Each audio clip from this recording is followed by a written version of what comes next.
வணக்கம். Big topic with Karthick MaayaKumar. அசிங்க சினிமா திட்டுற போட்டியில் ஆஸ்கார் கொடுக்கறதா இருந்தால் அதுக்கு ஒரு ஸ்டேஜ் ரெடி பண்ணப்பட்டால் எப்படி இருக்கும்? அப்படி தான் நடந்திருக்கு. இந்த அமெரிக்க அதிபர் தேர்தலை முன்னிட்டு நடந்திருக்க முதல் விவாதம் பைடன் வர்சஸ் ட்ரம்ப். இதை பற்றி தான் முழுக்க பேச போகிற நிகழ்ச்சிக்குள்ள போகலாம்.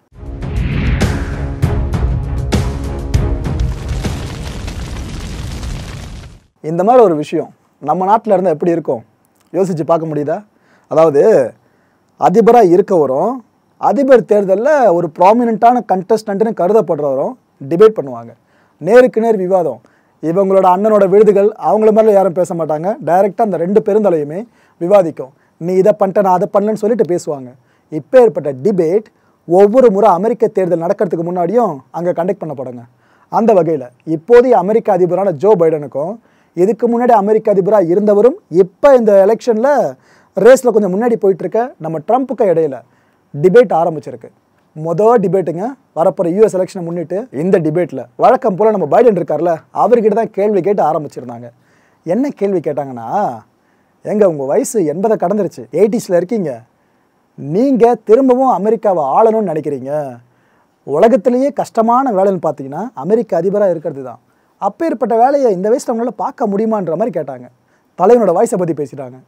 அதுக்கு பைடன் என்ன சொன்னார், அரசியலுக்கு வந்ததில் யங்ஸ்டர்ஸ்னு எடுத்துக்கிட்டிங்கன்னா 2 பேரில் நானும் ஒருத்தங்க. அவ்வளோ சின்ன வயசில் நான் பாலிடிக்ஸ்குள்ளே வந்துட்டேன். ஆனால் இந்த இடத்துக்கு வர்றதுக்கு எனக்கு பல வருஷங்கள் ஆயிடுச்சு. லட்சக்கணக்கில் நான் இது வரைக்கும் வேலை வாய்ப்புகளை அமெரிக்காவில் உருவாக்கியிருக்கேன். நிறைய இன்வெஸ்ட்மெண்ட்ஸை அமெரிக்காக்குள்ளே கொண்டு வந்திருக்கேன். இதுக்கு உதாரணமாக சொல்லணும்னா சவுத் கொரியாவோட சாம்சங் கம்பெனி இருக்குல்ல, அவங்களோட இன்வெஸ்ட்மெண்ட் வரைக்குமே நான் அமெரிக்காவில் கொண்டு வந்திருக்கேங்க. இதே போல் நானே அதிபராக இருக்கேன் அப்படின்ற பட்சத்தில் அமெரிக்காவை இன்னும் வளர்ச்சி பாதைக்கு பெருசாக கொண்டு போவேன் அப்படின்னு சொன்னார். President Biden, you would be 86 at the end of your second term. How do you address concerns about your capability to handle the toughest job in the world well into your 80s? Well, first of all, I spent half my career being criticized being the youngest person in politics. I was the second youngest person. As I said, 15 million new jobs, 800,000 manufacturing jobs, more investment in America, over billions of dollars in private investment in enterprises that we are growing. By the way, we brought an awful lot of people. The whole idea of computer chips, we used to have 40% of the market. We invented those chips, and we lost it because he was sending people to find the cheapest jobs overseas and to bring home a product. So I went to South Korea. I convinced Samsung to invest billions of dollars here in the United States. And guess what? Those fabs, they call to build these chips, those fabs pay over $100,000. You don't need a college degree for them. And there's billions, about $40 billion already being invested and being built right now in the United States, creating significant jobs for Americans from all over the world. முன்னுரை மாதிரி ஒரு கேள்வியை கேட்டாங்க. அதுக்கு முன்னுரையா நம்ம Biden அவர்கள் பதிலை கொடுத்துட்டாரா?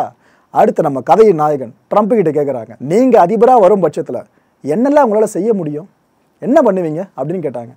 அப்போ தலைவன் சர்க்காசமாக பதில்களை போட ஆரம்பித்தாருங்க. என்னென்ன சொன்னார், சமீபத்தில் கூட நான் 2 டெஸ்ட் எடுத்தேன், அதிலலாம் நான் ஃபிட்டாக தான் இருக்கேன், ஆரோக்கியமாக இருக்கேன் அப்படின்னு ரிசல்ட் வந்துச்சு.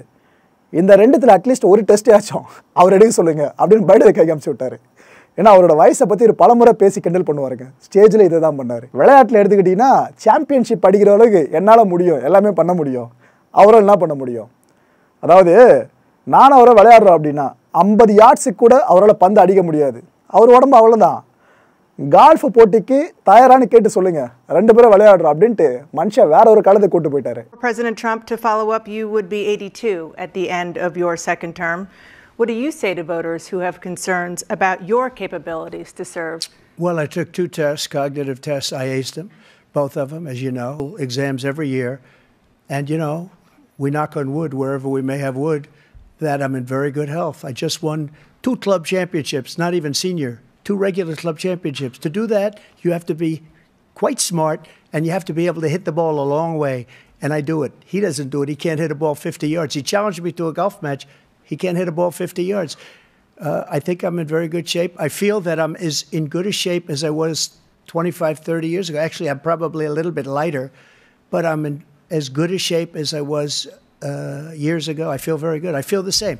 But I was willing to take a cognitive test. And you know what? If I didn't do well, I aced them.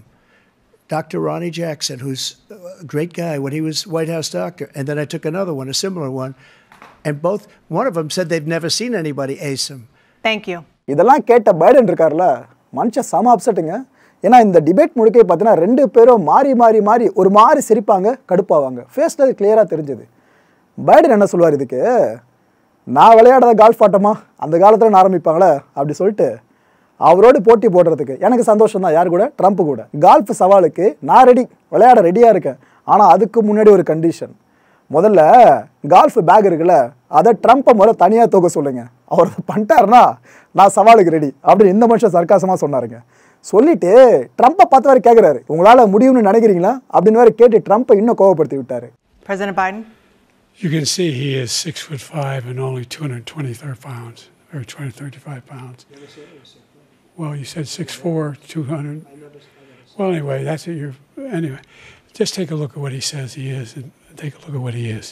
Look, I'd be happy to have a driving contest with him. I got my handicap, which when I was vice president, down to a 6. But by the way, I told you before, I'm happy to play golf if you carry your own bag. Think you can do it? நம்ம Trump என்ன சொல்லுவார், என்னங்க இப்படிலாம் பொய்யா சொல்லிக்கிட்டு இருக்காருன்னு அந்த மனுஷன் சர்க்காசமாக கலாய்க்க ஆரம்பிச்சிருவார். உடனே பைடன் என்ன சொல்லுவார், இதை விடவா நல்லா ஆடி இருக்கேன், யார்டதை பற்றி தெரியுமா உனக்குன்னு எதுக்காக பேச வந்து எதெல்லாம் பேசிகிட்டு இருந்தாங்க பாருங்க. இதுக்கப்புறம் ட்ரம்ப் கடுப்பா என்ன சொல்லுவார், ஏப்பா குழந்தை முதல்ல நடந்துக்காதப்பா அப்படின்னு வார்த்தைகளை விட்டுருவார். That's the biggest lie, that he's a 6 handicap of all. I was an 8 handicap. Yeah. 8. Never. But I have, you know how many... I've seen you swing. I know you swing. Okay, let's not act like children. President Trump, we're going to turn. Let's not act like children. இந்த சர்க்காசமான மொமெண்ட்ஸுக்கு அடுத்தபடியாக பார்த்தீங்கன்னா நம்ம Biden கிட்ட ஒரு கேள்வியை முன் வைக்கிறாங்க. National டெப்ட் இருக்குல்ல, இதை பற்றி நீங்கள் பேசலாமே, அதுக்கான ஒரு வாய்ப்புன்னு சொல்லுவாங்க. அப்போ பைடன் பட்டியலிட ஆரம்பிச்சிருவாருங்க. அமெரிக்காவில் ஆயிரக்கணக்கான கோடீஸ்வரங்க இருக்காங்க. நான் விதித்த வரி முறை இருக்குல்ல, இதனால தான் நம்ம நாட்டோட சுகாதாரத்துறை மேலே வந்திருக்கு. சைல்ட் கேர், எல்டர் கேர், இப்படி எல்லாத்துலேயுமே நிறைய வளர்ச்சி அடைஞ்சிருக்கும். இது இப்படியே தொடர்ந்துச்சு அப்படின்னா இன்னும் சிறப்பாக இருக்கும். அதுக்கு நான் அதிபராக இருக்கணும். இதனால் ஒவ்வொரு அமெரிக்கர்களும் பயன்பெறுவாங்க ஃப்யூச்சரில். இங்கே மெடிக்கேர் வளர்ச்சி அப்படின்றது அபரிவிதமாக இருக்கிறதா பயங்கரமாக பெருமையாக பேசினார். Immigration later in this block. President Biden, I want to give you an opportunity to respond to this question about the national debt. He had the largest national debt of any president in a 4-year period, number one. Number two, that $2 trillion tax cut benefited the very wealthy. What I'm going to do is fix the tax system. For example, we have 1,000 trillionaires in America. Billionaires in America. And what's happening? They're in a situation where they, in fact, pay 8.2% in taxes. If they just paid 24%, 25%, either one of those numbers, they'd raise $500 billion, I should say, in a 10-year period. We'd be able to wipe out his debt. We'd be able to help make sure that all those things we need to do, child care, elder care, making sure that we continue to strengthen our healthcare system, making sure that we're able to make every single solitary person eligible for what I've been able to do with the COVID, with dealing with everything we have to do with, look, if we finally beat Medicare. Biden எவ்வளோ build up கொடுத்து பேசினாரு. Trump பேசுகிறப்ப எல்லாத்தையுமே வச்சு விட்டாருங்க.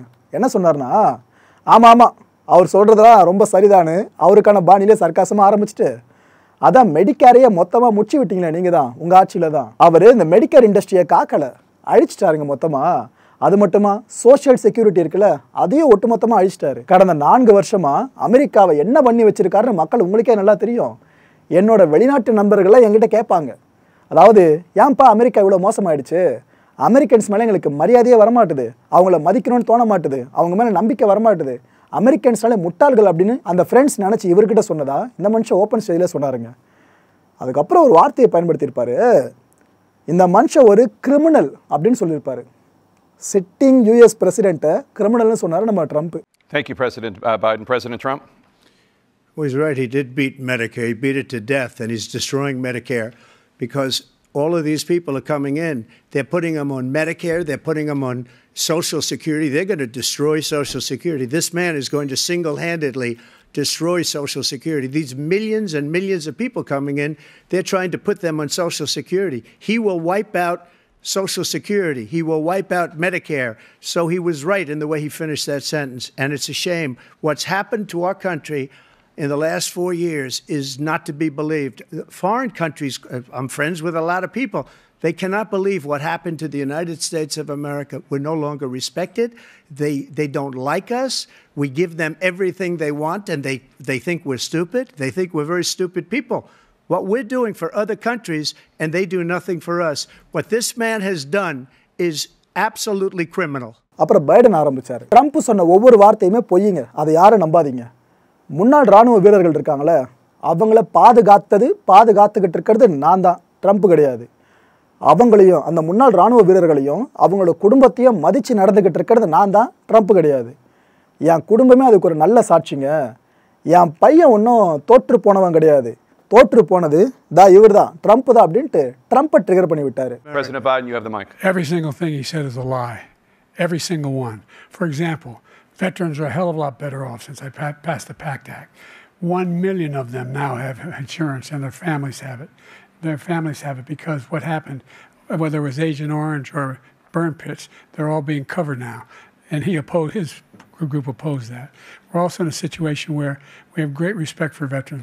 My son spent a year in Iraq, living next to one of those burn pits, came back with stage 4 glioblastoma.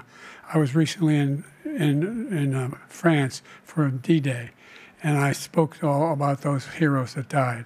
I went to the World War I cemetery he refused to go to. He was standing with his 4-star general, and he told me, he said, I don't want to go in there because they're a bunch of losers and suckers. My son was not a loser, was not a sucker. You're the sucker. You're the loser. சாதாரண விஷயனாலே மனுஷன் அப்படி குதிப்பார்.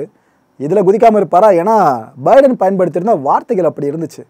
அதனால் Trump என்ன கடுப்பாய் பேச ஆரம்பிச்சிட்டாருன்னா, ராணுவ வீரர்களுக்கு நான் எதுவும் பண்ணலன்னு எவன் சொன்னான் அப்படின்ட்டு அவர்கிட்டே கேட்பார். யார்? ட்ரம்ப்பு. அவர் பண்ணதை விட நான் நிறையவே பண்ணியிருக்கேன். எனக்கு முன்னாடியே பல பேர் அதை சொல்லிட்டாங்க, நான் பெஸ்ட்டு, பைடன் பெஸ்ட்டுன்ற மாதிரி. ஆனால் அவர் என்னை பற்றி இவ்வளோ கேவலமான வார்த்தைகளில் பேசி திட்டுறாரு. ரஷ்யான்னு இதுக்கு முன்னாடி எதுக்கத்தாலும் ரஷ்யாவை கைகாமிச்சிட்டு இருந்தார். அந்த பேரில் பாட்டு படிச்சுட்டு இருந்தார். இப்போ அந்த இடத்துல என்ன வெஸ்ட்டு, ட்ரம்ப்னு எல்லாத்துக்கும் என்ன குத்தம் சொல்லிக்கிட்டு இருக்காரு. என்ன அப்படி திட்டினார்ல, அதுக்கு ஒழுங்காக அவரை மன்னிப்பு கேட்க சொல்லுங்கள் அப்படின்னு நம்மால் கொதிச்சிட்டாரு. President Trump? First of all, that was a made-up quote, suckers and losers. They made it up. It was in a third-rate magazine that's failing, like many of these magazines. He made that up. He put it in commercials. We've notified him. We had 19 people that said I didn't say it. And think of this. Who would say I'm at a cemetery or I'm talking about our veterans? Because nobody's taken better care. I'm so glad this came up, and he brought it up. There's nobody that's taken better care of our soldiers than I have. To think that I would, in front of generals and others, say suckers and losers. We have 19 people that said it was never said by me. It was made up by him, just like Russia was made up, just like the 51 intelligence agents are made up, just like the new thing with the 16 economists are talking. It's the same thing. 51 intelligence agents said that the laptop was Russia disinformation. It wasn't. That came from his son, Hunter. It wasn't Russia disinformation. He made up the suckers and losers, so he should apologize to me. எது எப்படியோங்க, இந்த entertainment இருக்குல்ல, இதை பார்த்து இந்த மனுஷன் நல்லா fun பண்ணிட்டு இருப்பாரு. ரஷ்யா அதிபர் விளாடிமிர் புட்டின். யார் வந்தீங்கனாலும் ரஷ்யாவை பகைக்க தான் போகிறீங்க. இதில் நீங்கள் 2 பேர் வார்த்தை முதல்ல ஈடுபடுறது கொஞ்சம் எங்களுக்கு ரிலாக்ஸிங்காக இருக்குன்ற மாதிரி தான் அந்த மனுஷன் பார்த்துட்டு இருப்பாரு. ஜஸ்ட் ஒரு மைண்ட் வாய்ஸ் மட்டும்தான். மக்களை இந்த கான்டென்ட்டை பொறுத்த வரைக்கும் என் மனசில் ஒரு வினா இருக்குது. முடிஞ்சவனோட பதில்களை கீழே கமெண்ட் செக்ஷனில் கமெண்ட்டாக லீவ் பண்ணுங்கள். அதாவது இந்த டிபேட்டில் ஃபஸ்ட்டு டிபேட்டே இப்போ தான் ஓகேவா, அதுவே இப்படி போயிருக்கு. இதுக்கப்புறம் வரதில் எப்படி இருக்கும்போது யோசிச்சு பாருங்கள். இந்த டிபேட்டில் யார் ஜெயிச்சதா நீங்கள் நம்புறீங்க? அண்ட் அடுத்ததாக இது கூட இன்னொரு துணை கேள்வி, எந்த கேண்டிடேட் எதை மாற்றிக்கணும், இவர் என்ன பிஹேவியரை மாற்றிக்கணும், அவர் என்ன பிஹேவியரை மாற்றிக்கணும்? இந்த பதில்களை அவரோட எதிர்பார்த்து காத்துட்ருக்கேன். அடுத்த நிகழ்ச்சியை சந்திக்கலாம். நன்றி, வணக்கம். மாயம் ஸ்டுடியோஸ் நண்பர்களே, மாயம் ட்ரெண்ட்ஸ் அப்படின்ற ஒரு புதிய ஃபேஸ்புக் பேஜை ஓப்பன் பண்ணியிருக்கோம். நீங்கள் யூடியூப்பில் பார்த்துட்டு இருக்கீங்களா நம்மளோட கான்டென்ட்ஸ்லாம், இதெல்லாம் விட ஒரு படி மேலே ரொம்ப கிறிஸ்பாகவும் ரொம்ப சூப்பராகவும் நிறைய கான்டென்ட்ஸ் உங்களுக்கு இந்த பேஜில் காத்துட்ருக்குங்க. ஸோ உடனடியாக ஃபேஸ்புக் பிளாட்ஃபார்ம் போங்க, மாயம் ட்ரெண்ட்ஸ்னு டைப் பண்ணி சர்ச் பண்ணி நம்ம பேஜை ஃபாலோ பண்ணுங்கள்.